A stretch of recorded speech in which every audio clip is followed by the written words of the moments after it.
नबी हज़रत मोहम्मद मुस्तफ़ा सल्लल्लाहु अलैहि वसल्लम की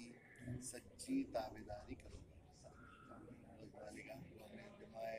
असल तो दुनिया में भी जो दर दर पे झुके वो कुत्ते से भी गया गुजरा है, वो भी एक ही मालिक की, लेकिन असल जरूरत इसकी मौत के बाद पड़ेगी हमें, वहां तक इस पर जमना है। ट्रेन के लिए टिकट खरीदा और पहले खो दिया तो किसी काम का नहीं है ना, तो वहां तक जमाना है, इसको एक साथ लेके जाना। दूसरी बात, ये सब पापों से तौबा की है, दो बड़े पाप हैं, एक कुफ्र और शिर्क। कुफ्र तो कहते हैं नास्तिकता को, मैं मानता ही नहीं कोई मालिक है सृष्टि का, और जो है हज़रत मोहम्मद सल्लल्लाहु अलैहि वसल्लम को नहीं मानता कि वो नबी हैं, आखिरी कुरान अंतिम गिरंत है, इसको नहीं मानता, मरने के बाद हिसाब देना है, इसको नहीं मानता, तकदीर भला बुरा अल्लाह के मालिक की तरफ से है, इसको नहीं मानता है, ये तो नास्तिकता, ये बगावत और गद्दारी समझा। और एक ये कि शिर्क, उसको भी मानना,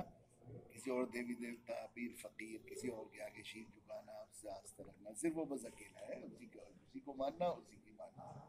अब इस आस्था इस यकीन के साथ आपने कलमा पढ़ा है कि इसके बगैर मुक्ति मोक्ष नहीं है, हमेशा की नरक है, तो ये भूल है, मेरा भी आपका भी है।